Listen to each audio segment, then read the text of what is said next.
Jésus-Christ, viens régner. Viens établir ton règne, Seigneur, dans ce programme. Viens bénir ton peuple, Seigneur, cette nuit encore. Seigneur, peu importe l'heure à laquelle Jésus-Christ, les familles, les hommes et les femmes sont connectés à ces temps de prière, je te demande une chose, Seigneur, fais du bien. Fais du bien à ton peuple, fais du bien à ma soeur, fais du bien à mon frère. Fais du bien aux familles, Seigneur. Nous t'invitons dans nos vies, nous t'invitons dans nos foyers. Nous t'invitons, Jésus, cette nuit, à venir t'établir, Seigneur mon Dieu, mon roi, comme le seul souverain, comme le seul Seigneur dans nos vies, dans nos familles. Que ta présence apporte la différence, que ta présence nous fasse encore du bien. Seigneur, à chaque fois que nous venons vers toi, Seigneur mon Dieu, nos vies changent. Je dirais mieux à chaque fois, Seigneur mon Dieu, que tu viens dans nos vies. Seigneur, tu ne laisses pas les choses les mêmes. Voilà pourquoi nous t'invitons, Seigneur mon Dieu, à entrer, comme tu as dit dans Apocalypse, je me tiens à la porte et je frappe. Seigneur Dieu, nous t'ouvrons la porte de nos cœurs, nous t'ouvrons ce soir la porte de nos vies, de nos familles. Entre Jésus-Christ dans nos familles, entre dans nos vies.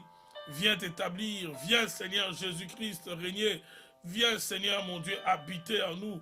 Viens Seigneur Jésus changer l'atmosphère d'une famille dans ces programmes, dans les noms de Jésus-Christ de Nazareth. Viens faire du bien aux célibataires, viens faire du bien aux mariés, viens faire du bien aux grands comme aux jeunes, comme aux petits. Viens faire du bien à tout le monde, Seigneur.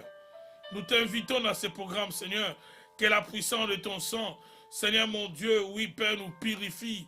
Que la puissance de ton sang, Seigneur, nous donne l'accès dans ton sanctuaire. Que la puissance de ton sang, Seigneur, ô Père, purifie ma soeur, mon frère, partout où je suis suivi en ce moment, partout où mes frères et sœurs sont connectés dans cette prière. Oh, que ton sang les lave, que ton sang ôte tout péché, toute iniquité, Seigneur. Afin que nous puissions bénéficier de ta glorieuse présence, Seigneur, encore ce soir. Encore ce soir, Seigneur, viens restaurer, viens, Seigneur, renouveler ta grâce dans la vie de tes servantes, dans la vie de tes serviteurs. Viens étendre ta main sur les familles. Viens étendre ta main, Seigneur, au nom puissant de Jésus. Merci, Seigneur, merci, Seigneur. Shalom, shalom. Shalom, bien-aimé, Seigneur. Shalom, nous sommes bel et bien mercredi 24 mars. Et nous continuons notre programme Christ chez vous. Ce soir, le Seigneur va nous faire du bien. Et j'aimerais inviter tous mes frères et sœurs qui sont connectés, peu importe la ville, le pays. La première des choses à faire, vous connaissez la routine, c'est d'aimer la vidéo. Deuxièmement, c'est de la partager, de copier les liens, de partager les liens sur votre profil Facebook, Instagram, si vous le pouvez. Que le Seigneur commence à bénir la première personne qui le fait. Que le Seigneur bénisse la première personne qui aime et qui partage la vidéo dans les noms de Jésus-Christ de Nazareth. Content, bien aimé dans le Seigneur, de vous retrouver encore dans ce programme de prière, dans ce programme où nous nous édifions dans la parole et également nous passons du temps dans la présence du Seigneur. Et nous passons du temps, n'est-ce pas, dans l'intercession, afin que le Seigneur agisse, afin que le Seigneur puisse visiter son peuple. Hier, le Seigneur m'a conduit à parler sur la prière d'intercession et beaucoup ont été édifiés. Le Seigneur m'a mis à cœur d'exploiter plusieurs types de prières.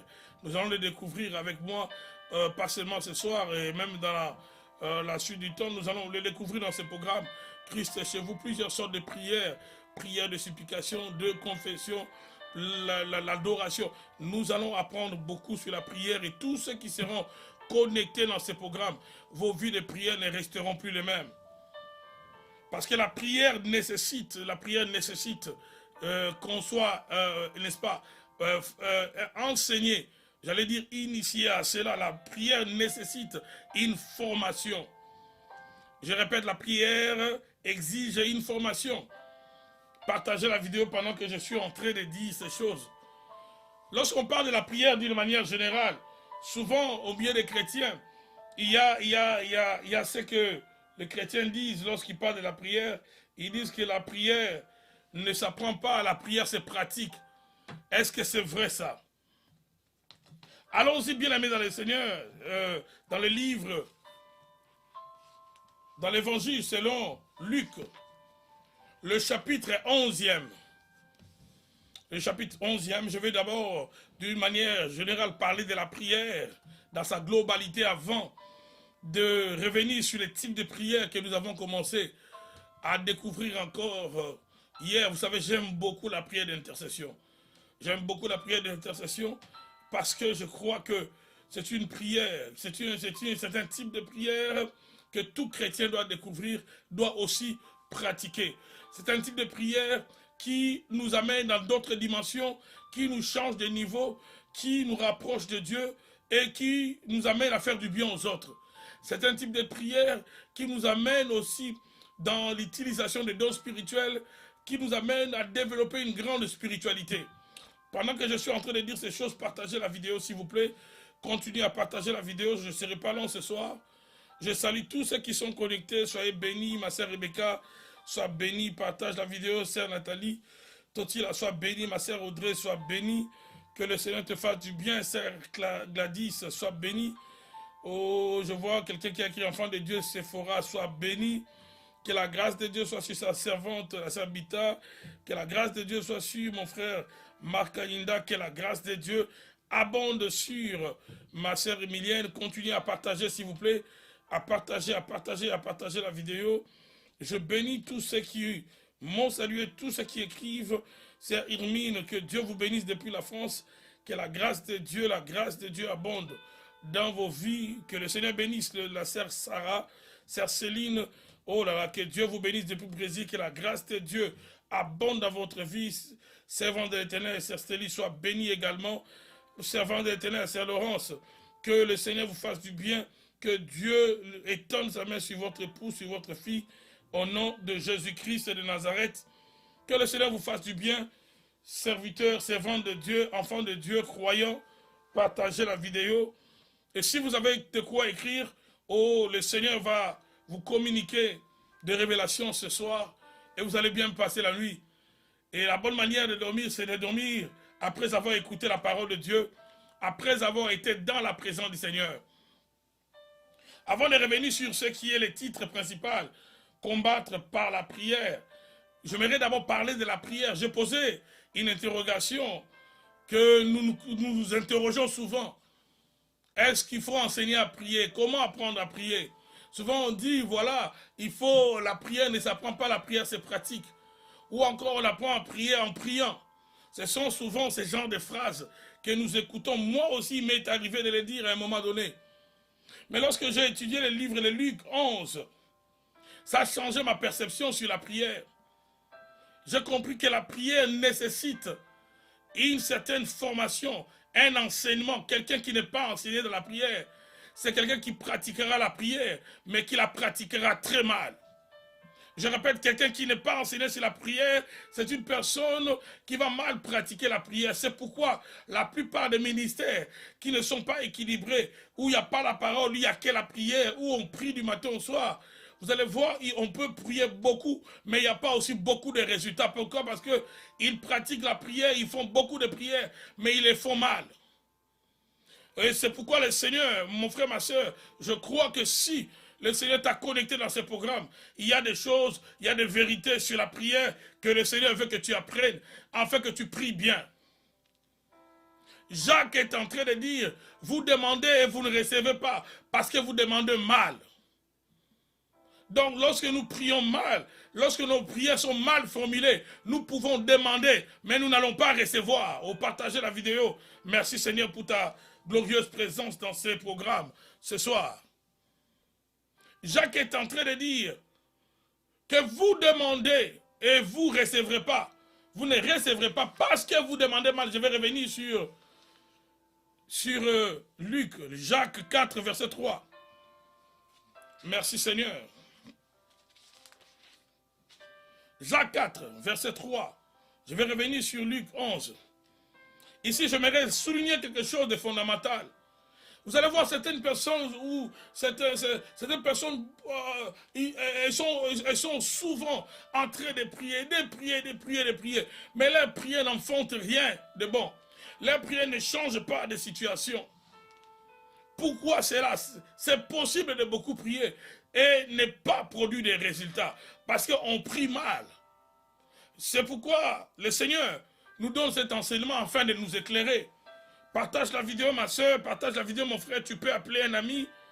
Appelle ceux qui aiment la prière. Appelle un chrétien, appelle un croyant. Demande à ton mari de se réveiller, d'écouter cette parole. Demande à ta femme de s'associer à toi.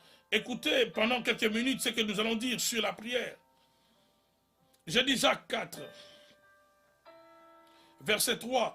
Quand vous demandez, vous ne recevez pas, parce que vous demandez mal, dans le but de satisfaire vos passions.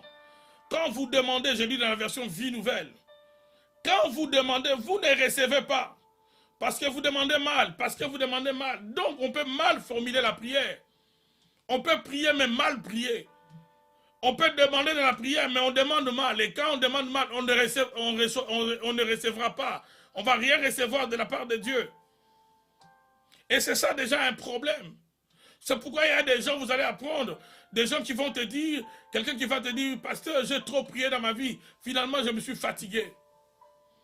Pasteur, j'ai prié, j'ai jeûné, j'ai fait des prières de 40 jours. Moi, je ne sais pas comment certaines personnes font des prières de 40 jours et leur situation ne change pas. Je fais des prières de 40 jours, mais rien ne change dans ma vie.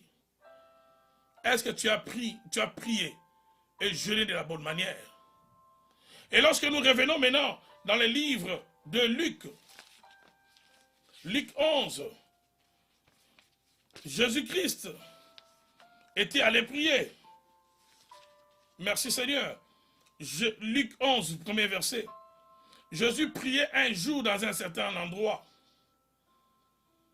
Quand il eut fini, un de ses disciples lui dit, Seigneur, enseigne-nous à prier, enseigne-nous à prier. Tout comme Jean l'avait enseigné à ses disciples. Regardez, même Jean-Baptiste avait enseigné ses disciples à prier. Jean-Baptiste n'a pas conduit ses disciples dans le désert et puis leur a dit commencez à prier, non. Parmi les disciples de Jésus, il y en avait qui étaient d'abord les disciples de Jean. Et certainement, ce sont ces disciples de Jean qui ont dit aux autres, nous autres, lorsqu'on était avec Jean, Jean nous avait appris à prier. Il nous avait enseigné à prier. J'insiste encore, le fait de ne pas être enseigné sur la prière, c'est ce qui justifie beaucoup de prières qui ne produisent pas de résultats. L'ignorance de la bonne manière d'exécuter ce qu'on appelle la prière, c'est ce qui est à la base de beaucoup de prières qui sont faites par des familles, par des hommes, par des femmes, par des nations, et ces prières restent stériles. Enseigne-nous à prier, tout comme Jean l'a enseigné à ses disciples. Et vous allez voir au verset 2e, Jésus commence à enseigner. Jésus ne discute pas la demande de ses disciples. Jésus ne dit pas à ses disciples, regardez-moi quand je vais prier. Mais il leur dit, quand vous priez, dites, il commence à les renseigner. Il donne l'enseignement sur la prière. Et c'est la prière qu'il appelle la prière de notre Père. C'est une prière modèle où Jésus enseigne aux disciples comment prier, comment prier. C'est pourquoi, bien aimés dans le Seigneur, nous avons besoin non seulement de grandir dans la prière, mais grandir aussi dans la connaissance de la parole. Et nous devons équilibrer les choses. Nous devons rechercher la connaissance de la parole afin de mieux pratiquer les actions spirituelles, les actes spirituels comme la prière. Lorsque tu comprends l'enseignement de la prière, tu feras des prières efficaces, des prières qui produiront des résultats. Partagez la vidéo ce soir, s'il vous plaît. Seigneur, enseigne-nous à prier, tout comme Jean a enseigné à ses disciples. Et vous allez voir dans cette prière modèle que Jésus va donner, il y a plusieurs types de prières qui sont dans cette prière modèle. Il dit quand vous priez, dites notre Père céleste. Il amène d'abord à établir une relation avec Dieu. Ici, celui qui prie, le Seigneur dit, appelez Dieu votre Père, il est votre Père. Ça veut dire, dans la prière doit établir une relation d'intimité entre celui qui prie et celui qui reçoit la prière. Celui qui prie, c'est un fils, celui qui reçoit la prière est le Père. Donc la prière, c'est d'abord une question de famille, avec Dieu, de famille spirituelle. Tu es le fils de Dieu, tu es la fille de Dieu, il est ton Père. La prière s'établit sur cette base de la loi de famille spirituelle. Dieu est ton Père, toi tu es son fils, tu es sa fille. La prière aura comme base aussi l'intimité, parce que entre un père et un fils, il y a l'intimité, il y a la relation, il y a le rapprochement, il y a la communion. Quand tu pries, ne te représente pas Dieu comme un Père Noël, représente Dieu comme ton Père. Parce qu'il est ton Père.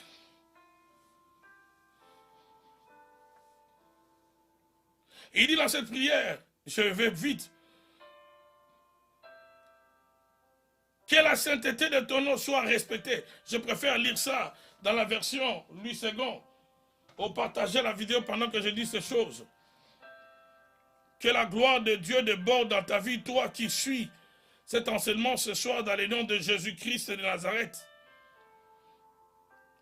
Que le Seigneur libère une onction de prière dans ta vie et que ta vie de prière change. Il a dit quand vous priez, dites Père, que ton nom soit sanctifié, que ton nom soit sanctifié. Il y a la dimension de l'adoration. Que ton nom soit sanctifié ou que ton nom soit élevé. Il y a d'abord l'adoration. Dans la prière, quand tu t'approches de Dieu, vas-y d'abord dans la louange, dans l'adoration. C'est ce que le psaume 100 nous dit. Lorsque vous entrez dans les parvis de l'Éternel, c'est avec des chants de louange, avec des paroles de reconnaissance. Que ton règne vienne. Quand on dit le règne de Dieu, c'est le royaume de Dieu. Ici, dans la prière, il y a la dimension où on intercède, on demande à Dieu son règne, on demande l'avancement du royaume. Jusque-là, les deux éléments que nous avons découverts ne sont que spirituels. Les deux éléments de la prière, les deux besoins de la prière sont spirituels. L'adoration, ici, tu dis à Dieu que son règne vienne ou bien que son royaume s'établisse.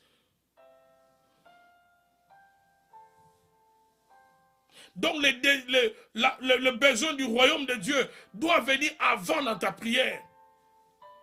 Un enfant de Dieu doit comprendre que les besoins du royaume de Dieu doivent faire partie de mes soucis. Quand je prie, je dois demander que les règnes de Dieu s'établissent, que le royaume de Dieu vienne. Et au verset 3, il dit, donne-nous chaque jour notre pain quotidien. C'est le premier élément matériel dans la prière. Pardonne-nous nos péchés, c'est la confession. C'est spirituel, car nous aussi nous pardonnons à quiconque nous a offensés. Cette étape, je reviendrai lorsque je parlerai de la prière de confession. Il dit, pardonne-nous nos péchés, car nous aussi nous pardonnons à quiconque nous offense. Donc ça veut dire que quelqu'un qui demande pardon doit aussi lui-même pardonner aux autres. Ne nous induis pas à la tentation. Ici on prie enfin que la tentation ne soit pas une occasion de chute. Encore un élément spirituel. Nous en avons déjà 4 ou 5. Il leur dit encore, si l'un de vous a un ami et qu'il aille le trouver au milieu de la nuit pour lui dire, ami, prête-moi 3 pains, car un de mes amis est arrivé de voyage. Chez moi, je n'ai rien à l'offrir. Et si de l'intérieur de sa maison, cet ami lui répondit, ne m'importune pas, la porte est déjà fermée. Mes enfants et moi sommes au lit. Je ne puis me lever pour te donner des pains. Je vous le dis, même s'il ne se levait pas pour le lui donner, parce que c'est son ami, il se lèvera à cause de son importunité et lui donnerait tout ce dont il a besoin. Et moi je vous dis, demandez et l'on vous donnera. Cherchez et vous trouverez. Frappez, l'on vous ouvrira. Jésus donne ici un exemple, une image de ce que nous faisons dans la prière. Après avoir enseigné sur la prière, il commence à donner des exemples. Mais en révélant sur le modèle de la prière, vous allez voir que dans la prière que Jésus nous a laissée, il y a un seul élément matériel, le pain quotidien. Les restes des éléments, le reste des besoins concernent les besoins spirituels. C'est pourquoi quand tu pries, ne te limite pas seulement à demander les choses matérielles. Ta prière ne doit pas se limiter seulement à l'argent. Ta prière ne doit pas se limiter seulement à la maison. Ta prière doit rechercher, doit aussi contenir des besoins spirituels. Dieu change mon caractère par exemple. Change mon tempérament, Seigneur. Es-tu conscient de l'état de ton caractère? Es-tu conscient que ton tempérament est un obstacle à beaucoup de bénédictions dans ta vie? Est-ce que tu es conscient que le caractère que tu as est un obstacle à l'accomplissement de plusieurs promesses dans ta vie? Il y a des prédispositions à l'orgueil, il y a des prédispositions, n'est-ce pas, à la jalousie. Tu dois prier aussi pour des choses spirituelles. Prier pour que Dieu te transforme. Prier pour que Dieu te donne un cœur qui pardonne. Priez pour que Dieu te donne la capacité de supporter dans la souffrance. Parce que la prière n'enlève pas tous les problèmes. La prière peut nous équiper, malgré les problèmes, à bien vivre avec Dieu. La prière, je répète, n'enlève pas tous les problèmes. Mais la prière peut être, n'est-ce pas, cette pratique spirituelle qui nous aide à avoir l'équipement nécessaire afin de bien vivre dans l'adversité et dans les tribulations. Partagez la vidéo pendant que je dis ces choses. Et hier, on a commencé à voir ce qu'on appelle la prière d'intercession. Aujourd'hui, j'ai dit ceci. Une des choses que la prière d'intercession, d'abord, rappelons une notion importante de l'intercession. Intercéder, d'après son sens étymologique, en hébreu ou d'après sa définition en hébreu ou en grec, c'est demander, c'est réclamer. S'entretenir avec quelqu'un en vue de la solliciter pour autrui. Donc je parle au monsieur Y, afin que monsieur Y fasse du bien au monsieur X. En fait, je suis en train d'intervenir pour monsieur X auprès de monsieur Y. Je dis à Y, fais du bien à X. C'est ce que je suis en train de faire, c'est ce qu'on appelle intercession. S'entretenir avec quelqu'un en vue de le solliciter pour autrui. Pour quelque chose, présenter une pétition à une personne d'autorité, c'est ça aussi intercéder. Donc une prière d'intercession, c'est une prière qui est faite en faveur d'autrui. Et je dis hier, une des choses qui ouvre le ciel, qui fait que Dieu s'occupe de nos problèmes, c'est quand nous commençons à opérer dans cette dimension, dans ce type de prière qu'on appelle la prière d'intercession. Quand je commence à prier pour les autres, quand je commence à prier pour ma famille, j'ai des frères qui ne connaissent pas le Seigneur, j'ai des sœurs qui ne connaissent pas le Seigneur, mes enfants ne connaissent pas le Seigneur, mon mari ne connaît pas le Seigneur, ma femme ne connaît pas le Seigneur, alors je ne serai pas là en train de dire, Dieu va agir.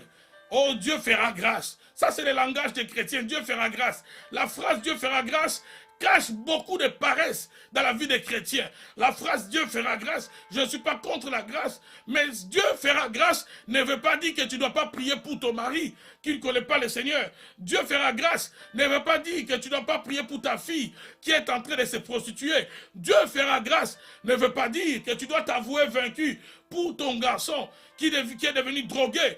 Dieu fera grâce n'est pas une phrase qui excuse ton absence dans la présence de Dieu pour cette personne qui est en train de s'éloigner du Seigneur.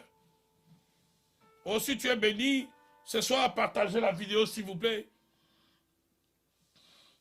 Donne l'opportunité à plusieurs de nous rejoindre. Continuez d'aimer, de partager la vidéo.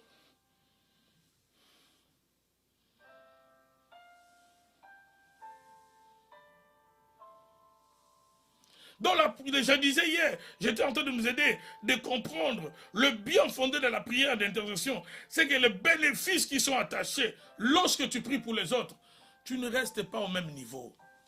La prière d'intercession ne te laisse pas au même niveau. Oh, je bénis tous ceux qui sont connectés, tous ceux qui ont entendu cet enseignement, qui ne sont peut-être pas dans les mêmes fuseaux horaires que moi, vous êtes en Europe, vous êtes ailleurs. Normalement, il s'est fait tard de l'autre côté. Que le Seigneur vous bénisse. Continuons s'il vous plaît de partager la vidéo. Il y a plusieurs personnes qui doivent nous rejoindre. La prière d'intercession ne te laisse pas au même niveau. Un intercesseur ne reste pas au même niveau. La prière d'intercession t'élève. La prière d'intercession fait que Dieu s'occupe de tes problèmes. Et nous avons dit, je récapitule un peu, que cette prière, ce qui me motive à prier pour les autres, c'est l'amour que j'ai pour les autres. La Bible parle, il y a un mot que nous retrouvons dans la Bible, la compassion. Et c'est une des choses que les auteurs des évangiles soulignaient dans les actions de Christ avant qu'il les guérisse, avant qu'il les délivre.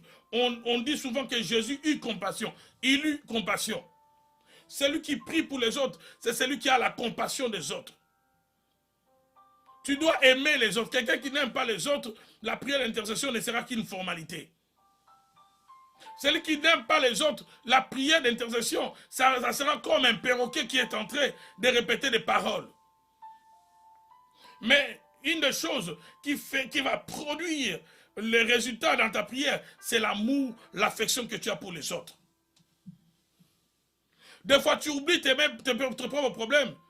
Tu oublies que ta femme a besoin de quelque chose. Tu oublies que ton mari a besoin de la prière. Mais tu pries aussi pour le mari d'autrui. Tu pries aussi pour les femmes d'autrui. Tu pries aussi pour les enfants des autres. Et quand tu le fais, Dieu pense, Dieu lui-même va s'occuper, n'est-ce pas, de tes enfants. Au fait, la prière d'intercession, celui qui la pratique, doit avoir une certaine maturité spirituelle. Parce que quand tu n'as pas la maturité spirituelle, quand tu pratiques la prière d'intercession, tu as comme l'impression que Dieu est en train de t'oublier toi, Dieu est en train d'oublier ta famille, Dieu est en train d'oublier tes besoins. Ou je dirais mieux, ou tu as comme l'impression que toi et Dieu, vous êtes en train d'oublier tes besoins. Et tu auras tendance toujours à revenir sur toi. Alors que Dieu sait de quoi vous avez besoin. J'aime bien cette phrase dans le livre de Matthieu. La Bible dit que votre Père Céleste sait de quoi vous avez besoin. J'aimerais dire à quelqu'un qui passe des moments d'inquiétude, des moments de soucis, des moments difficiles et qui me suit ce soir, le Père Céleste sait de quoi tu as besoin, ma soeur. Le Père Céleste sait de quoi tu as besoin, mon frère. Dieu n'est pas au courant de tes besoins parce que tu les as dit. Il sait de quoi tu as besoin. Mon Dieu, mon roi, Matthieu 6, verset 8. Oh, c'est un verset magnifique. Soulignez bien cela. Matthieu 6, verset 8. Ça, ce sont des versets à souligner, à mémoriser, surtout pour ceux-là qui passent leur temps dans la dépression, qui passent leur temps dans des soucis, qui ont souvent l'impression que rien ne va dans leur vie. Soulignez bien cela, soulignez bien ces textes.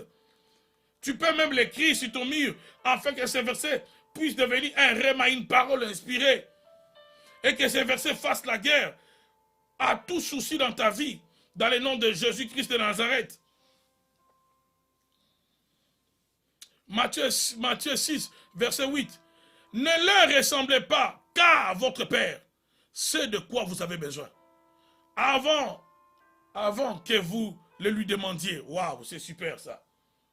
Ne les ressemblez pas, car votre Père sait de quoi vous avez besoin avant que vous le lui demandiez. Même quand nous demandons, c'est une formalité. Parce que Dieu sait de quoi tu as besoin. Toi qui me suis, tu es en Europe, tu es au Brésil, tu es en Afrique, je le sais. J'aimerais te rappeler une chose. Dieu sait de quoi tu as besoin. Mon frère, Dieu sait de quoi tu as besoin. C'est pourquoi la Bible dit même tes cheveux sont comptés par Dieu. Ça veut dire Dieu se préoccupe de moindres détails de ta vie. Quand tu commences à réaliser que je n'ai plus d'argent, Dieu le savait déjà. Oh, j'aime Dieu. Avant qu'Abraham ne réalise qu'il avait besoin d'un être semblable, c'est d'abord Dieu qui a découvert cela. Dieu a dit, il n'est pas bon à l'homme d'être seul. Luc 12, 7 pour les cheveux. Luc 12, 7. Je vais les lire tout à l'heure. Mais je parlais d'Abraham. Adam n'avait pas réalisé qu'il avait besoin d'être semblable. Mais Dieu l'avait déjà compris. Pour aider Adam à découvrir qu'il avait besoin d'un être qui lui ressemble, Dieu va commencer à faire défiler tous les animaux devant Adam. C'est comme ça qu'Adam va réaliser que tous les animaux, en leur nommant, en leur donnant des noms, aucun des animaux ne lui ressemblait. Et pendant que quand Adam vraiment va réaliser cela, maintenant Dieu va l'endormir. Et Dieu va se retirer les côtes avec lesquelles il va former Ève. Mais les besoins de l'homme, c'est d'abord Dieu qui l'a découvert avant Adam. C'est même Dieu qui a aidé Adam à découvrir de quoi il avait besoin.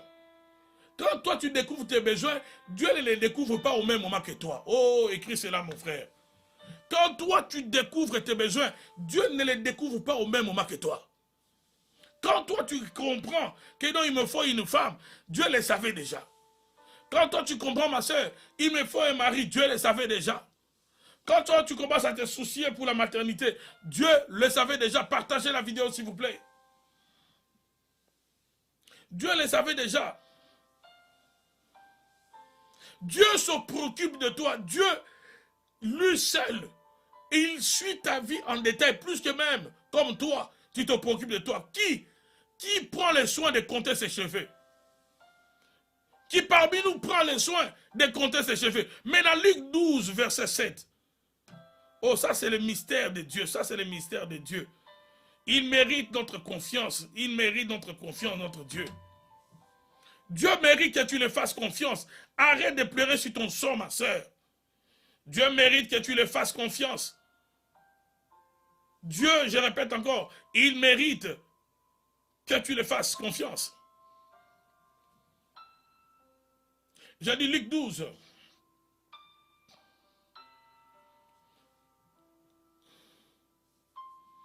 Shaba Robosa, verset 7. Et même les cheveux de votre tête sont tous comptés. Ne craignez donc point. Vous valez plus que beaucoup de passereaux. Je montre même au verset 6e, Luc 12, verset 6. Ne vantons pas 5 passereaux pour 2 sous. Les passereaux, ce sont ces oiseaux qui ne valaient rien à l'époque. Ce sont des oiseaux, même les pauvres, les plus pauvres pouvaient les acheter. Là, Jésus dit, ne vantons pas 5 passereaux pour 2 sous. Cependant, aucun d'eux n'est oublié devant Dieu. Aucun.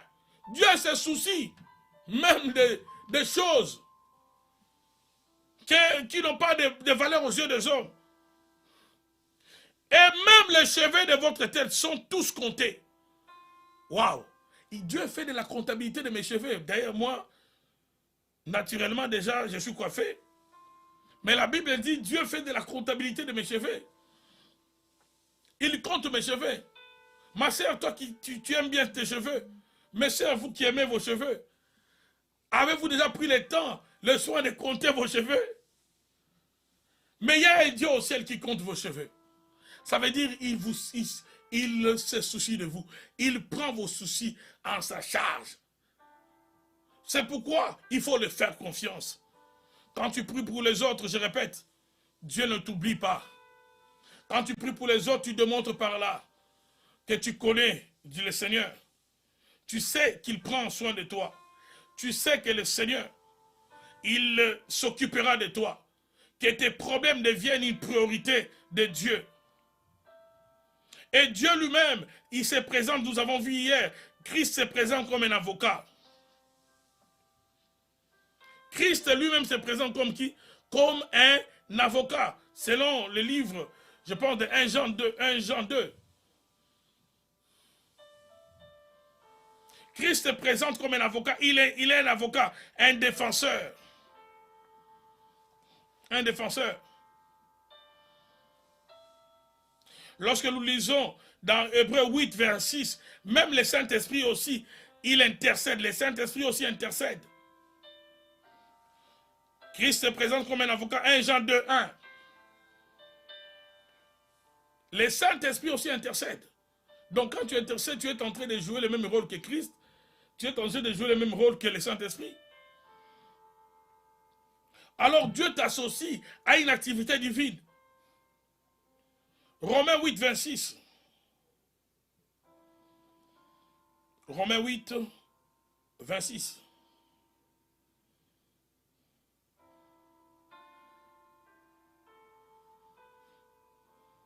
La Bible dit ceci. De même aussi, l'Esprit nous aide dans notre faiblesse. Car nous ne savons pas ce qu'il nous convient de demander dans nos prières. Mais l'Esprit lui-même intercède.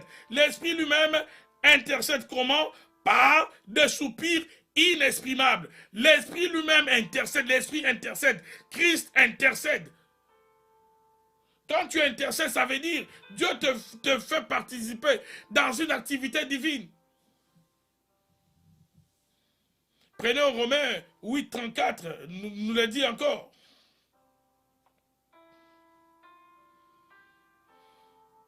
Romains 8, 34. Qui les condamnera? Christ est mort. Bien plus, il est ressuscité. Il est à la droite de Dieu. Et qu'est-ce qu'il fait? Il intercède pour nous. Christ, il intercède. Ça veut dire que quelqu'un, il a dit l'intercession, c'est vraiment une responsabilité aussi divine. C'est une activité divine. Et quand Dieu t'associe à cette activité, ça veut dire qu'elle est noble, elle est divine et ça ne peut pas te laisser au même niveau. Oh, partagez la vidéo pendant que je parle et je suis en train de prier. Que l'onction de Dieu, l'onction de la prière vienne dans la vie de quelqu'un. Que quelqu'un, un frère, une soeur qui n'arrivait pas à prier, à partir de maintenant, que le Dieu puisse te oindre dans ce programme, dans les noms de Jésus-Christ de Nazareth. Dans les noms puissants de Jésus-Christ de Nazareth.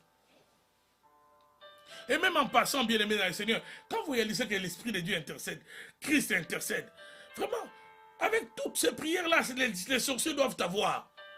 Et toi, tu crois que les sorciers doivent avoir. Il y a des chrétiens qui ont plus foi à l'activité, à l'action du diable, qu'à l'apport, sécurité et que Dieu leur apporte. Il y a plus de chrétiens qui croient. Tu crois parce que ton oncle t'a menacé qu'il va finir par t'avoir. Que tu crois parce que cette tante qui pratique, qui consulte le féticheur, parce qu'il t'a menacé, tu penses qu'il finira par t'avoir. Ou partagez la vidéo pendant que je dis ces choses. Mais la Bible dit que Christ intercède pour toi.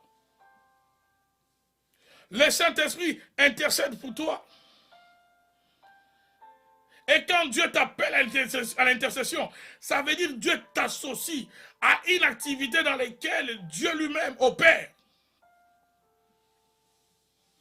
Oh, que l'onction de l'intercession vienne à ta vie, au nom puissant de Jésus-Christ et de Nazareth. J'insiste encore, que l'onction de l'intercession vienne à ta vie, dans les noms puissants de Jésus-Christ et de Nazareth. Maintenant, à la question de savoir comment un intercesseur peut combattre par la prière. Parce que je l'ai dit que l'intercesseur peut combattre par la prière. Nous pouvons lire avec moi dans le livre de Colossiens. Colossiens 4, verset 12. Colossiens 4, verset 12. Oh, que Dieu bénisse tous ceux qui sont en train de mettre la vidéo et de la partager. Que la grâce de Dieu abonde dans vos vies. Dans les noms de Jésus-Christ de Nazareth. Colossiens 12, verset 4. Colossiens 12, verset 4. Je vais le lire dans deux versions. On va lire d'abord la version Vie Nouvelle. Ensuite, dans 8 secondes, Colossiens 4, verset 12. Épaphrase, qui est l'un des vôtres, vous salue. Serviteur de Jésus-Christ, il ne cesse de combattre pour vous. Écoutez bien. Il ne cesse de combattre pour vous dans ses prières, au pluriel, afin que vous teniez bon, comme des hommes mûrs, pleinement disposés à faire toute la volonté de Dieu. Verset 12, je disais, Colossiens 4, verset 12. Épaphrase, qui est l'un des vôtres, vous salue, serviteur de Jésus-Christ. Il ne cesse de combattre pour vous dans ses prières. Il ne cesse de combattre pour vous dans ses prières. La même chose est dit dans 8 secondes. Colossiens 4. Verset 12. Épaphrase, qui est des vôtres, vous salue, serviteur de Jésus-Christ. Il ne cesse de combattre. C'est toujours le verbe combattre qui est utilisé ici. il essaie de combattre pour vous dans ses prières, afin que parfait et pleinement persuadé, vous persistiez dans une entière soumission à la volonté de Dieu. Et Épaphras combat pour vous dans ses prières. Il combat dans ses prières. Combat de la prière, qu'est-ce que cela veut dire? Je vais le présenter dans deux dimensions, ou dans deux formats. Le premier format de combat dans la prière, ce n'est pas contre le diable, ce n'est pas contre les sorciers. La première dimension, lorsqu'on parle du combat dans la prière ici, c'est la détermination, l'endurance qu'on manifeste à l'égard de Dieu. C'est quand tu peux tenir devant Dieu, en faveur des autres, afin que Dieu les visite.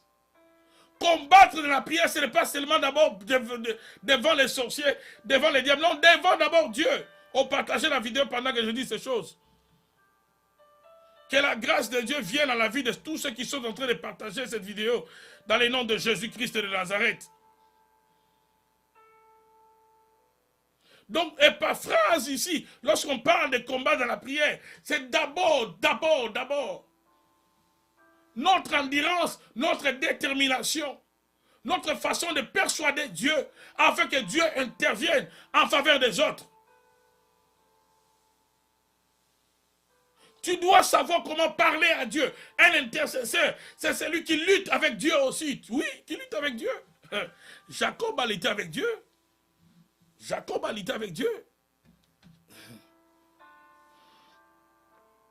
Lorsque nous lisons dans Genèse 18, 16 à 19, Abraham a lutté avec Dieu. Le Seigneur va révéler à Abraham qu'il allait détruire Sodome et Gomorrhe. Je dis Genèse 18, partagez la vidéo pendant que nous sommes en train de révéler ces choses, afin que plusieurs soient édifiés. Genèse 18, 16e verset.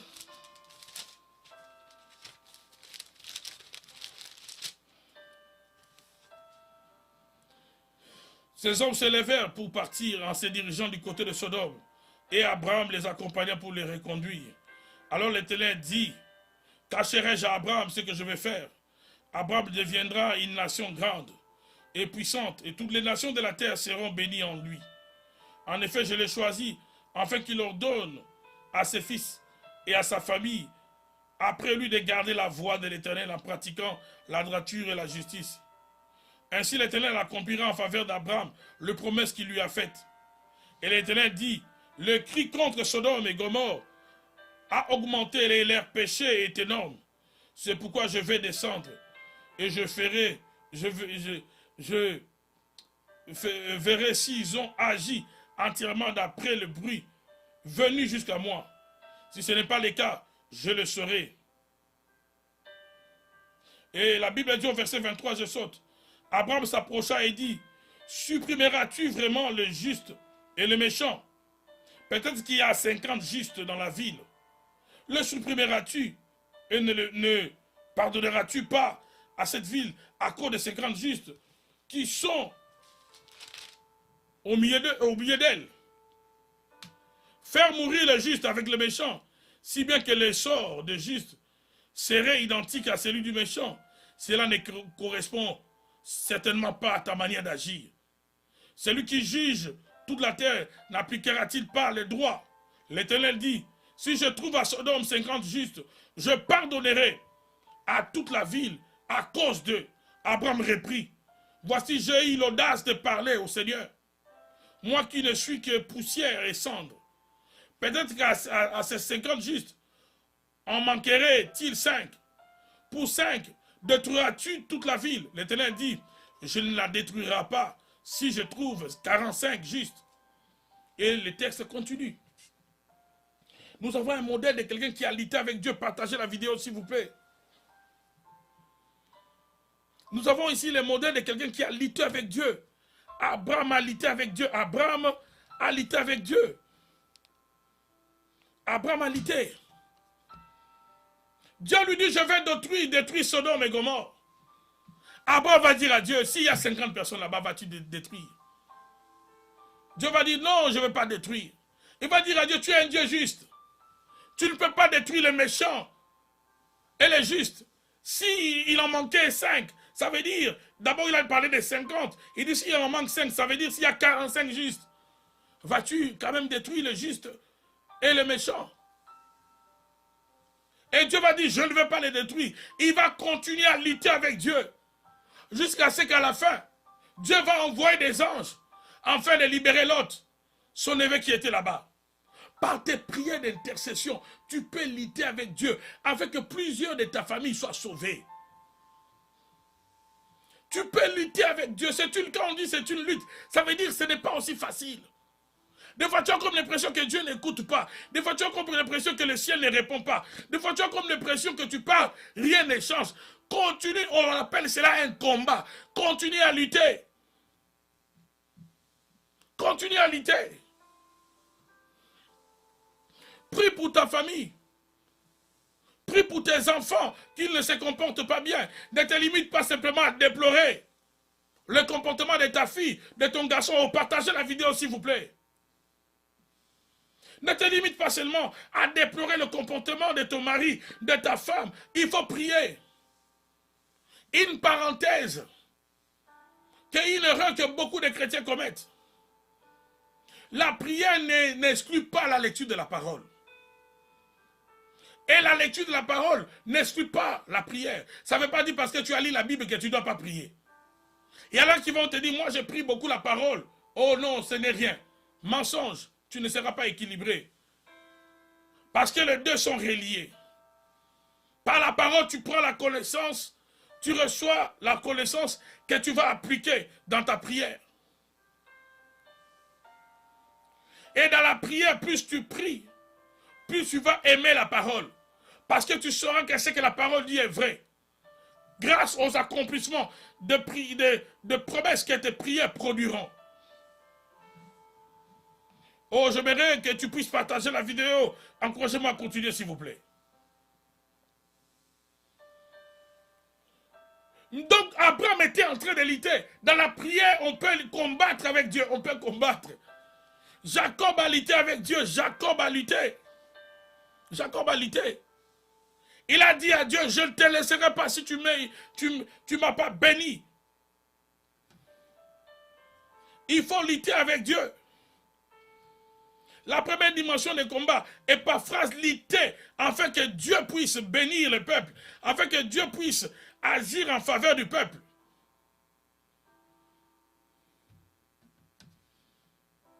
Il faut lutter dans la prière. Oh non, mon mari ne change pas, continue de prier. Mes enfants ne changent pas, c'est une lutte, c'est un combat. Continue de prier.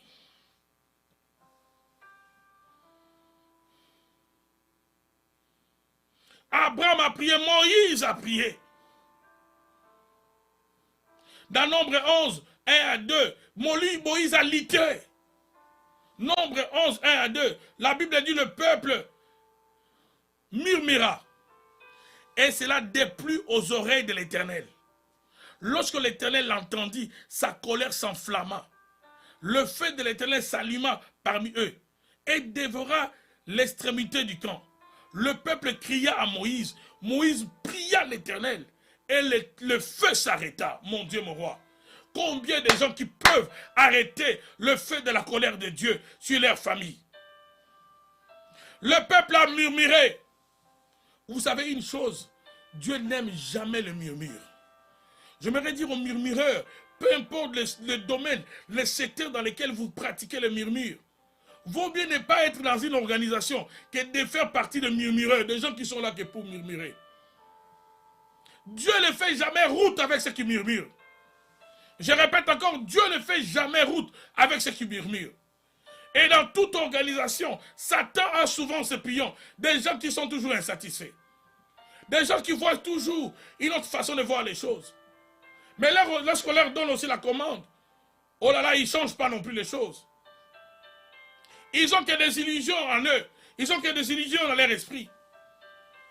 Des personnes qui murmurent. Dieu ne fait jamais route avec des murmures. Tu peux avoir raison. Mais du moment où tu murmures, tu te disqualifies dans le plan de Dieu. On partageait la vidéo pendant que je dis ces choses. La Bible dit que le peuple murmura. Et cela déplut aux oreilles de l'Éternel. À chaque fois que tu murmures, cela déplaît à Dieu. Ça peut être envers ton mari, ça peut être envers ta femme. Moi, je préfère quelqu'un qui dit les choses en face. Tu n'es pas content de quelque chose de ton mari? Chérie, viens, on va s'asseoir, on va parler. Tu n'es pas content de quelque chose avec la manière de faire de ta femme?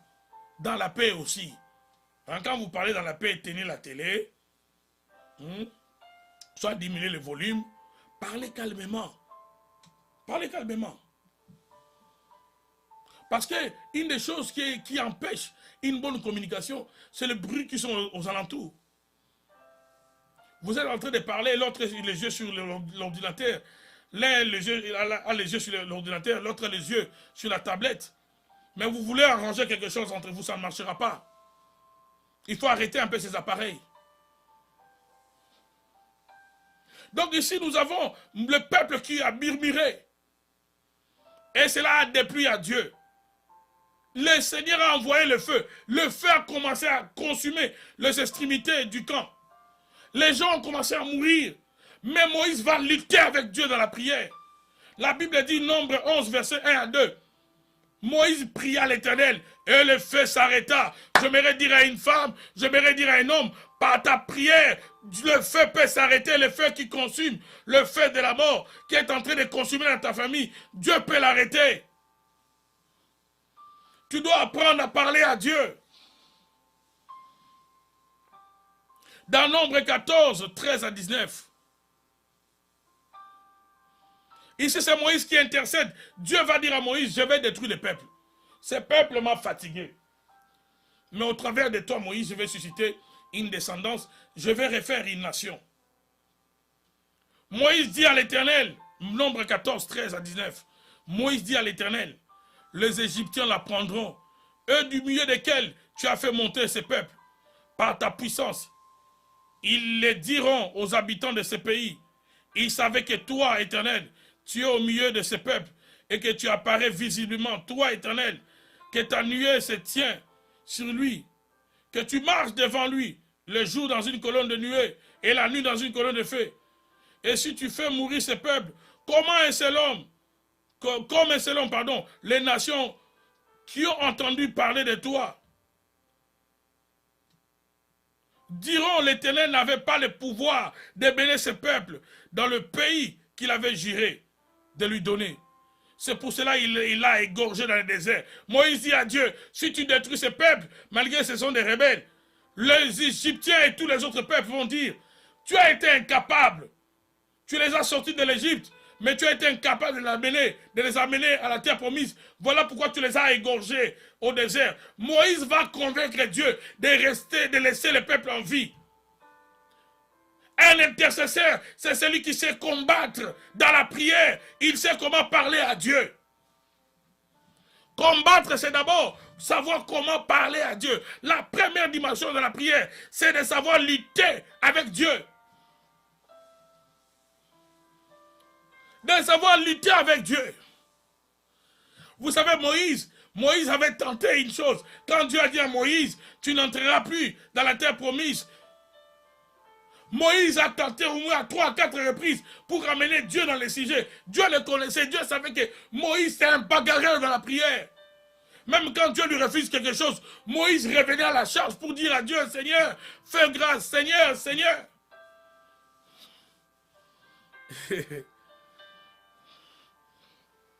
Parmi mes fils, mais le second de mes fils, il est de ces gens-là.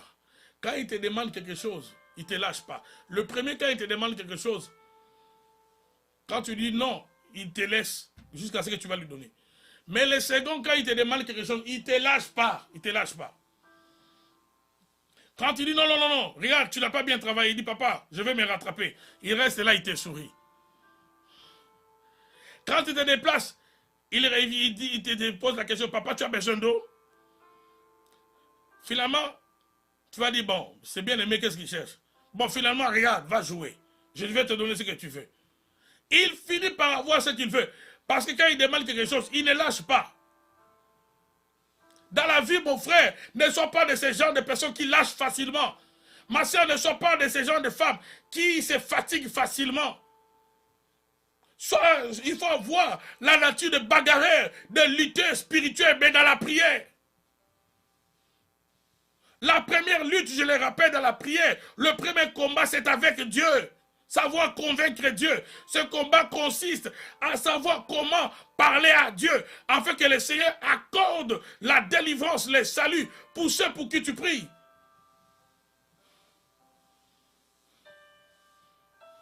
Le combat, ce n'est pas d'abord contre les sorciers. Ça va venir, ça.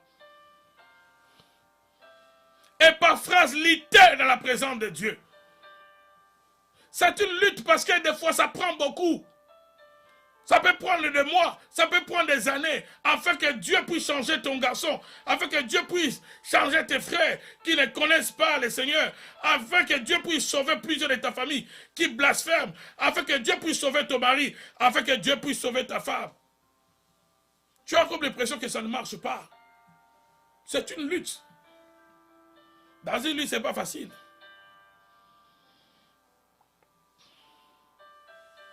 Oh, partagez la vidéo pendant que je dis ces choses. Apprenez bien aimé dans le Seigneur à être endurant. On fait la lutte de la prière à l'égard de Dieu. C'est aussi l'endurance que nous manifestons dans notre manière de demander à Dieu d'intervenir. C'est cette lutte-là que Jésus lui-même a donné comme modèle dans Luc 18. Dans Luc 18.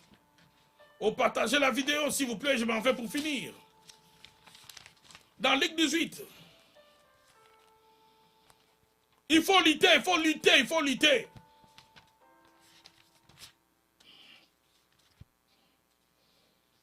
Ce n'est pas parce que tu as prié pendant une année, la situation ne change pas directement. Ah non, finalement, je pense que ma femme là, elle ne va pas changer.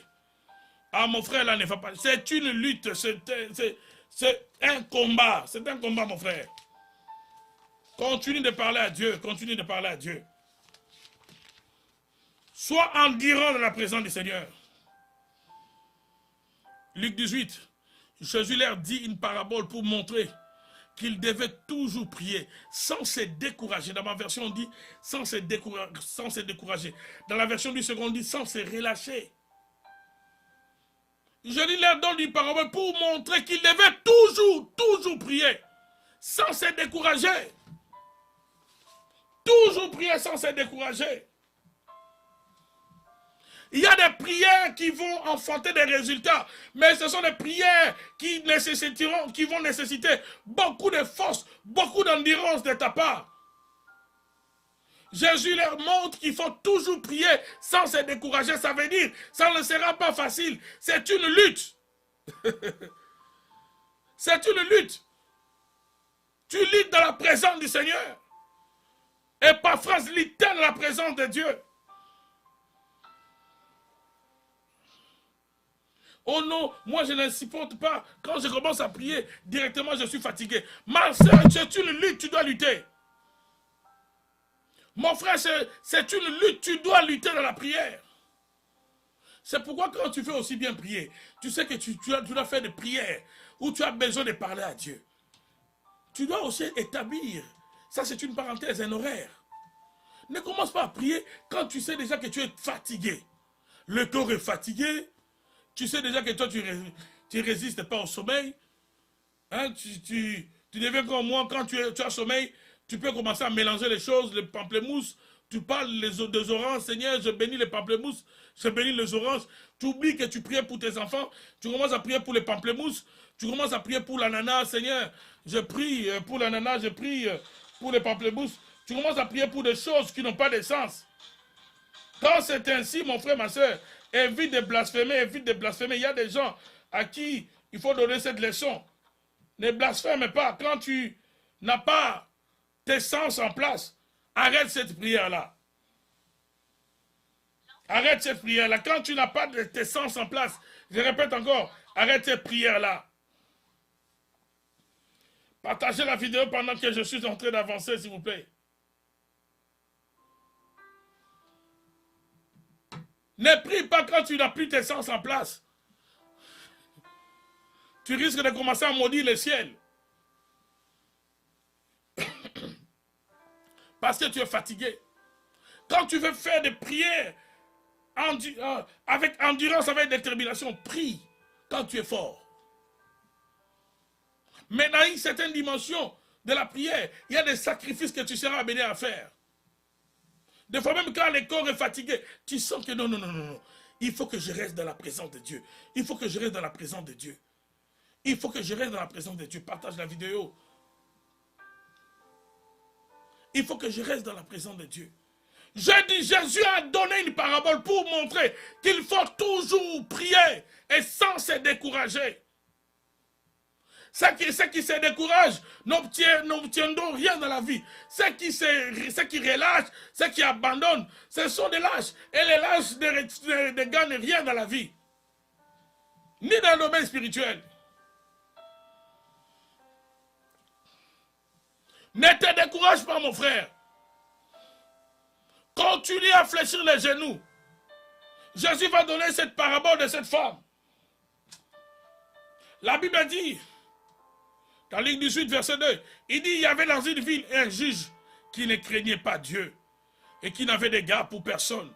Il y avait aussi dans cette ville une veuve qui venait lui dire, rends-moi justice contre ma partie adverse. Pendant longtemps, il refusa. Mais ensuite, il s'est dit, même si je ne crains pas Dieu et n'ai d'égard pour personne, puisque cette veuve me fatigue, je vais lui rendre justice, afin qu'elle ne vienne pas sans cesse me décourager. Le Seigneur ajouta, écoutez ce que dit le juge injuste. Et Dieu ne fera-t-il pas justice à ceux qu'il a choisis et qui crient à lui jour et nuit? Qui crient à lui comment? Jour et nuit. Le fera-t-il attendre? Je vous l'ai dit, il leur fera rapidement justice. Mais quand le Fils de l'homme viendra, trouvera-t-il la foi sur la terre? Cette femme était confrontée à un mauvais juge. Ce juge n'avait d'égard pour personne. Partage la vidéo, nous allons vers la fin. Ce juge refusait de trancher à l'égard de cette femme contre sa partie adverse. La femme va dire, je ne lâche pas. Chaque matin, elle était chez le juge. À midi, chez le juge. Le soir, chez le juge. Le juge sera fatigué de voir le visage de cette femme. Jésus va montrer que des fois, ta persistance, ta détermination peut produire des résultats. Il y a des résultats que tu vas obtenir parce que tu es persévérant dans ce que tu recherches.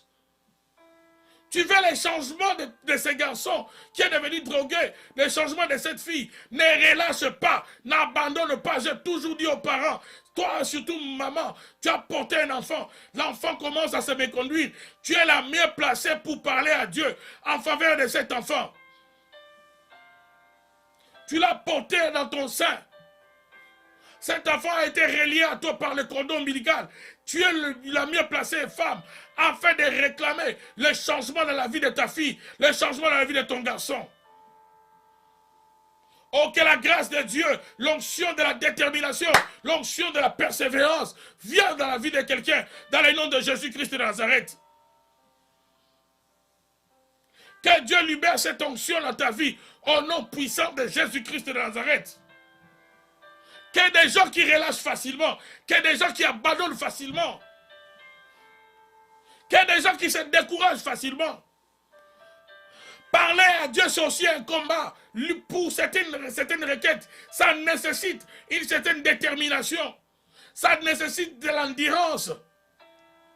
Ça nécessite de la résilience, de la patience. Tu ne peux pas parler de la persévérance sans patience. Et d'ailleurs, les deux mots, dans le sens étymologique, en grec, ont la même racine.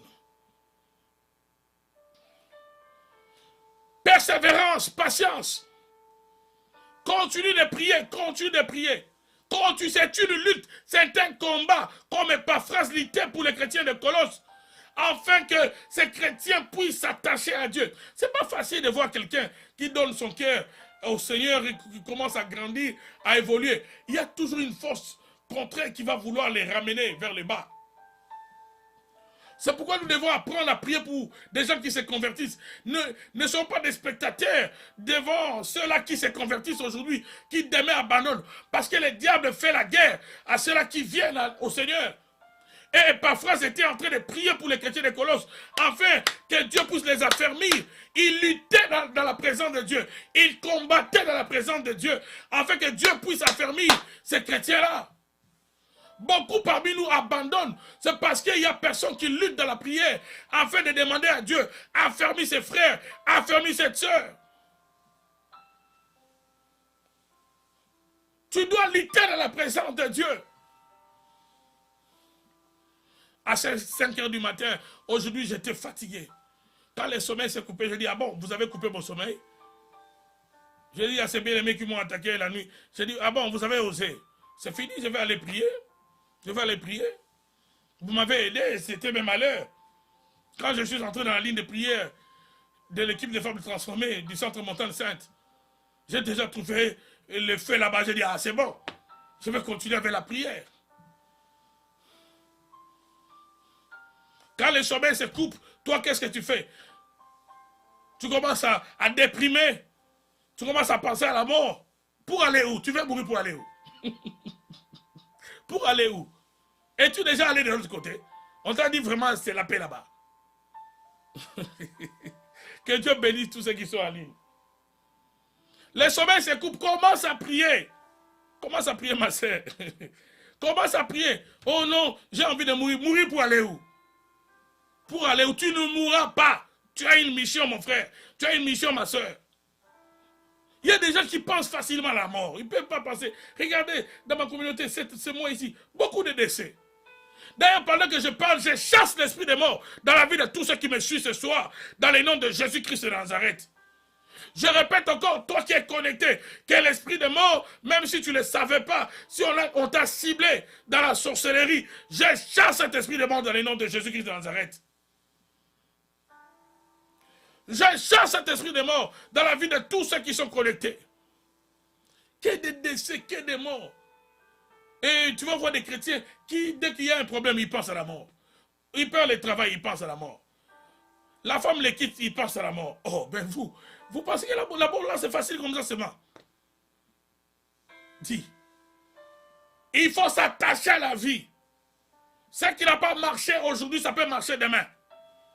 Tu m'as quitté aujourd'hui, il y a un autre qui va entrer dans ma vie demain. Tu m'as rabaissé aujourd'hui, Dieu trouvera quelqu'un qui me relèvera demain. Je ne vais pas arrêter ma vie comme si j'ai donné une leçon à Dieu, lui qui a voulu que je puisse vivre. Je ne vais pas me souhaiter le malheur parce que ça ne marche pas dans un domaine, non. Je vais lutter dans mon esprit. Je vais lutter dans mon cœur. Je serai un bagarreur spirituel. Je répète, sois un bagarreur spirituel. Sois de la race de ceux qui luttent.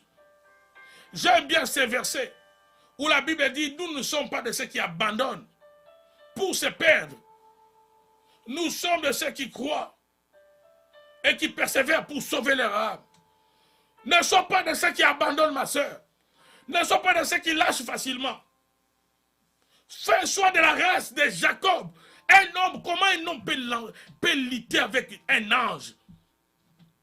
Lisez l'histoire de Jacob dans Genèse, je pense 32. Comment un homme peut lutter avec Dieu? Comment un homme peut lutter avec un ange? La Bible dit il a lutté avec cet homme.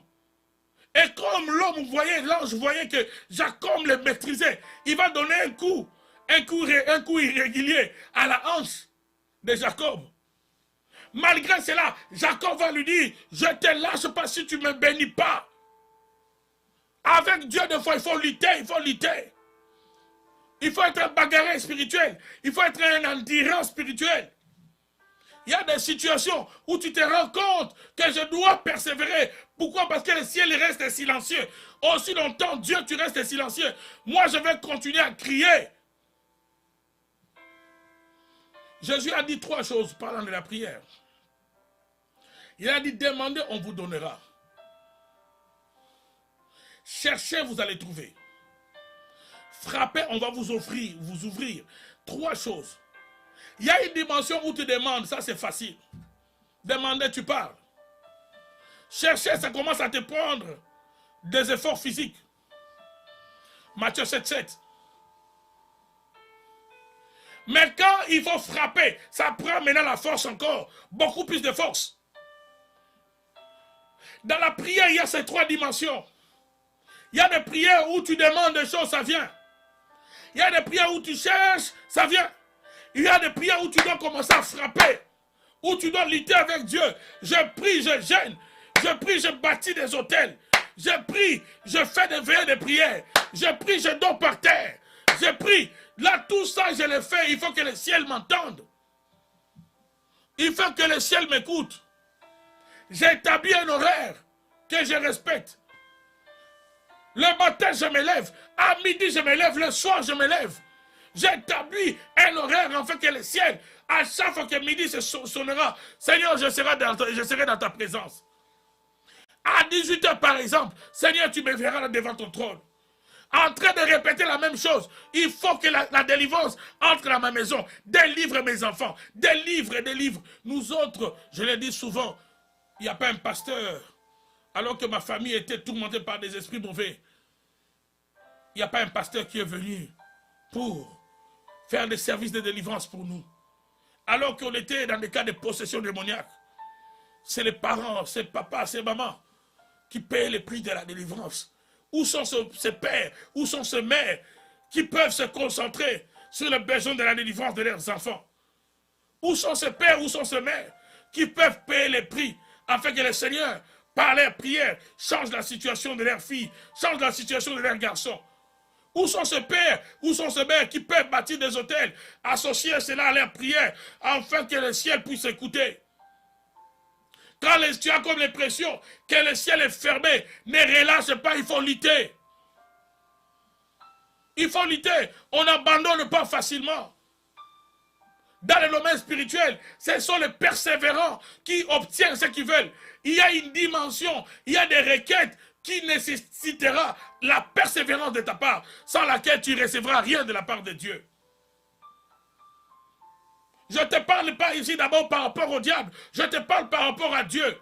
Des fois, Dieu reste silencieux pour voir jusqu'à quel point tu es déterminé à recevoir ce que tu veux. Des fois, le ciel reste silencieux. Tu peux une prière d'une semaine, tu as comme l'impression que le ciel ne répond pas. Je n'abandonne pas. Après une semaine, je vais multiplier les prières. Je vais ajouter des actions de grâce là-dedans. Je vais semer dans les ministères. Je vais semer dans l'église. En même temps, je continue de prier. C'est ça, lutter avec Dieu, mes frères. C'est ça, lutter avec Dieu, ma soeur. N'abandonne pas facilement. Cette vie ne te donnera pas ce que tu veux facilement. Nous sommes sur une terre injuste. Nous ne sommes pas sur une terre juste. La terre où tu es, même ce qui t'appartient, a dit un homme de Dieu, on ne te le donnera pas facilement. Nous sommes dans une terre où même ce qui te revient, des fois tu dois lutter pour l'obtenir. Il y a des gens qui croisent les bras, qui disent j'avais déjà jeûné, j'avais déjà prié, je fais des jeûnes de 40 jours de l'année passée. Ça c'est l'année passée, cette année. C'est une autre année avec de nouveaux défis. Tu dois les relever. Oh, aimez la vidéo s'il vous plaît, aimez la vidéo, partagez la vidéo. Par ta détermination, tu peux créer un miracle. Par ta détermination, tu peux amener Dieu à écouter la durée de l'attente, de l'exaucement de ta prière. Tellement que tu es déterminé, tellement que tu secoues le trône de Dieu. Dieu dit non, non, non, cette fille m'a trop dérangé. Le mariage là a été prévu en 2013. Moi, en 2023, moi je lui accorde ce mariage-là cette année même. Cette élévation, je l'ai prévue en 2025. Tellement que mon garçon m'a trop dérangé. Tellement qu'il vient avec insistance, avec détermination dans ma présence. Non, non, non, non. Je lui accorde cette élévation au mois de juin 2021. Oh, que la grâce de Dieu vienne sur ta vie. Toi qui me suis ce soir, je te bénis dans le nom de Jésus. Que la grâce de Dieu abonde dans ta vie. Que Dieu chante ta dimension de prière. J'ai pris que l'onction de bagarreur spirituel vienne dans ta vie. L'onction des lutteurs spirituels vienne dans ta vie. Que tu sois endurant dans la présence de Dieu. Capable de passer 1 heure du temps. Capable de passer 2 heures du temps. Capable de passer 3 heures du temps. En train de demander la même chose à Dieu. Capable de passer des mois et des mois. En train de demander la même chose à Dieu. C'est ça l'endurance. C'est ça la lutte. C'est ça la lutte. Tu demandes la même chose, la même chose. Seigneur, je ne te lâche pas, je ne te lâche pas. Je ne te lâche pas. Même si toutes les femmes de ma famille sont maudites, moi je t'appartiens. Soit je rentre, soit je suis avec toi, soit je ne suis pas à toi. Mais comme je t'appartiens, il faut que mon mari apparaisse. Cet oncle qui a maudit les hommes, cette tante qui a maudit les femmes, elle n'est pas Dieu, il n'est pas Dieu, c'est toi qui es Dieu. Je ne te lâche pas, Seigneur. Il faut lutter avec Dieu. Nous avons vu qu'Abraham a lutté avec Dieu. Sinon, Lot allait mourir dans le feu de Sodome et Gomorrhe. Moïse a lutté avec Dieu à maintes reprises. La grandeur dans le domaine spirituel, nous le voyons dans la vie de patriarche, parce qu'il savait comment parler à Dieu. Il savait même comment amener Dieu à changer certaines décisions. Ézéchias a lutté avec Dieu. Dieu a dit par le prophète Ésaïe, tu vas mourir, donne des directives au royaume et à ta famille, parce que tu vas mourir. Ézéchias va lutter avec Dieu. Il va lutter avec Dieu, ça ne prendra même pas 1 heure du temps. Le prophète était encore dans le palais royal. Dieu va dire au prophète, va lui dire, c'est fini, il m'a convaincu. Je lui accorde 15 ans. Quelles sont ces paroles qu'Ézéchias a dit à Dieu? Pour que Dieu puisse répondre si rapidement. Oh, que l'onction de bagarre spirituelle vienne dans ta vie. Toi qui es connecté ce soir, dans le nom de Jésus-Christ de Nazareth. Sois de la race de ceux qui luttent avec Dieu. Sois de la race de ceux qui sont déterminés. Sois de la race de ceux qui ne se découragent pas. De ceux qui ne se relâchent pas. Quand tu pries pour une chose, tu es là, tu résistes dans la présence de Dieu. C'est ça, lutter avec Dieu. Jésus a dit à Pierre, Jean et Jacques, à Gethsémani, vous n'avez pas pu lutter, vous n'avez pas pu prier avec moi 1 heure du temps. Qu'il y a des chrétiens qui sont incapables de faire même 1 heure du temps dans la prière. Incapables de faire 30 minutes dans la prière. Jésus dit à Pierre, Jean et Jacques, vous n'avez pas pu prier 1 heure. C'est le minimum pour moi. 1 heure, a dit Jésus, c'est le minimum. 1 heure. Demeure dans la présence de Dieu, ma soeur. Demeure dans la présence de Dieu, mon frère. Cherche Dieu, n'abandonne pas, ma soeur. Cherche Dieu, lutte dans la prière. Combat comme Épaphras pour ta vie. Combat comme Épaphras pour ta famille. Combat afin que Dieu sauve ta famille. Oh, que Dieu vous bénisse ce soir. Je bénis tous ceux qui sont connectés, Seigneur. Que ta grâce abonde dans leur vie. Regardez au bas de votre écran. Là où on a écrit abonnez-vous. Allez-y, abonnez-vous massivement. Massivement. Par la grâce de Dieu, demain, nous aurons le programme. Le code de la délivrance, demain c'est jeudi. Nous aurons le code de la délivrance. Et j'aimerais inviter tous ceux qui sont connectés. Si vous n'êtes pas encore abonnés, allez-y au bas de l'écran. On vous montre, on vous indique comment faire. Là où on a écrit abonnez-vous, cliquez sur abonnez-vous et sur la cloche. Faites également abonner vos familles. Nous aurons le programme, par la grâce de Dieu, demain, le code de la délivrance. Et nous serons dans les jeûnes et prières. Pour tous ceux qui sont du Centre Montagne Sainte et partenaires, on sera dans les jeûnes et prières. Nous allons lutter avec Dieu demain dans la prière. Nous allons lutter dans la prière. Nous allons lutter afin que Dieu puisse ouvrir la porte. Afin que Dieu puisse ouvrir la porte. L'apôtre Paul a dit une grande porte d'un accès efficace m'est offerte. Mais les adversaires sont nombreux. Les adversaires sont devant la porte de la destinée. Devant la porte de la percée, devant la porte de l'élévation, devant la porte de ton mariage. Les adversaires sont couchés là. Une porte d'un accès efficace, a dit l'apôtre Paul, dans le livre de Corinthiens. Et nous allons prier selon ces textes, afin que Dieu te donne la force de vaincre les ennemis qui sont devant la porte de ta destinée. 1 Corinthiens 16, verset 9. 1 Corinthiens 16, verset 9. 1 Corinthiens 16, verset 9. Car une porte grande d'un accès efficace m'est ouverte, mais les adversaires, les ennemis sont nombreux. Les ennemis sont nombreux, pourquoi? Parce que les ennemis se couchent à la porte de ta destinée. À chaque fois que tu prends la résolution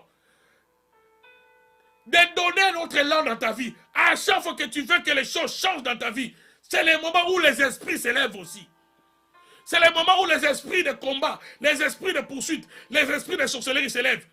Quand tu commences à prendre conscience, non, ma vie doit changer. C'est le début de combat.